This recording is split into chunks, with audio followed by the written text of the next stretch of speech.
Living in Bermuda is expensive and unrealistic for one person, and there are so many articles and news reports that state just how expensive it is to live here.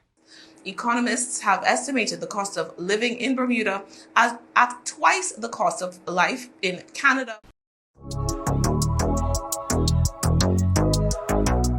The recent May 2022 Consumer Price Index of the Department of Statistics actually stated that the inflation was raised by 3.7%, and there are even some food items that have gone up by almost 20%. So upon a request from an individual who's looking to work in Bermuda, I asked the question, how much money should one person be making in Bermuda in order to basically survive? And I got 85 responses. The ranges were as low as $3,500 a month to $10,000 a month. So I did some research on my own. I called establishments, I searched online, I asked friends and family, and kind of took from my own experience. And what I found to do instead to make it a little bit helpful was to make two separate estimates of what you should be making monthly. One being the lowest and the other being the highest. And both do not include the fact that we still have to pay for, therapy, gym memberships, club memberships, pedicures, manicures, dentists, things like that. But yes, here's what I came up with in terms of rent, Belco, groceries, phone and Wi-Fi, going out and taking out, and gas prices for a bike, and also savings, because hopefully you are saving. So the estimated total for the lowest range I got was $3,690, and the estimated total for the highest range was $5,340. And that was my research. If you do disagree or agree, still talk to your friends and family and see what they think and what their price ranges are and maybe what they're doing to save. Alright, so let's go back to the question at hand, which was how much money should an individual be making in order to survive in Bermuda? So out of the 85 responses, the average number came up to be $6,100. So let's kind of look at how we got there. So in this bar chart, you will see that the top three responses was $6,000, $5,000, and $10,000. And actually a total of 10 people said $10,000 a month would be more realistic. And some even included that it should be more. So let's do the math on this. You would need to be making $38 an hour and work a full 40-hour week to make $6,080 a month if you're working a 4-week month. But that does not include your deductions like health insurance and payroll tax. So realistically, you probably need to be making closer to $45 an hour in order to make that average amount that the responders said that we have to make. Okay, but let's say that you do. Let's say that you actually do make what the 85 responders consider to be what you need to be making a month, which is $6,100. So that would mean that you would be making about $73K a year salary.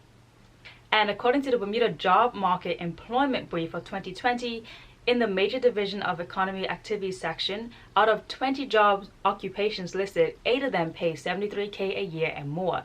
And the total gross income of these statistics is only $65,000. In the same statistics, the average person under 25 was making $36,607 a year, and those between 25 and 39 made $64,762 a year, both below the cost of living marker line from the responses. And least we forget that these statistics indicate that a local Bermudian makes less than a non-Bermudian spouse of a Bermudian and a non-Bermudian and a permanent resident holder. So with these figures, it is not unrealistic to see a 25 to 39-year-old still living at home with their family. And if they are, hopefully they're able to save money. Now, in response to all this, the PLP government has rolled out a $15 million economic relief fund.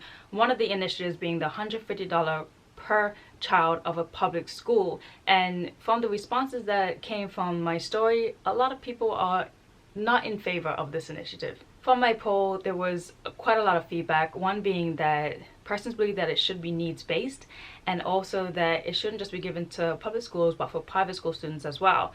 And when I asked people if they agree with that, the majority said yes, it should be given to private school students as well. Other initiatives mentioned by the PLP government and the Premier is that the government is working to make sure that the fuel prices stay frozen and do not increase. Now, the Premier claims that if they hadn't been working on this at all, then the average Bermudian would be paying $23 more for their gas.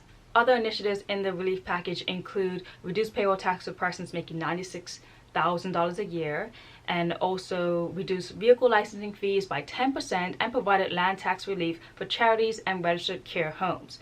But to some, like the opposition, this is just a band-aid solution because it is not long-standing. And you've probably heard many politicians say often that Bermudians are having to choose between buying food and paying for health insurance. Which is true, but it also runs deeper than that because Bermuda has a serious domestic violence issue. Not being able to afford to live on your own leads to codependency because the average Bermudian cannot afford a one-bedroom apartment on the island. Being controlled financially is a major issue in our country and plays a serious role in domestic abuse and violence in Bermuda.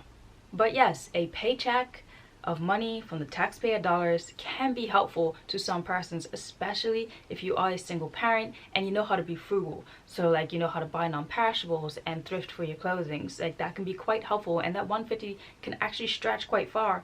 But according to most of the people in the responses, the money should have been allocated elsewhere. So yes, it is expensive to live in Bermuda, especially when you are doing it on your own. And even my research didn't account for things like getting your hair done, going to the dentist, therapy, pedicures, manicures, gym memberships, club memberships, all that type of stuff was not even included in my own research. So it's very hard to have self-care when you can't even be self-sufficient. Everything mentioned here is real statements, real statistics, and real numbers.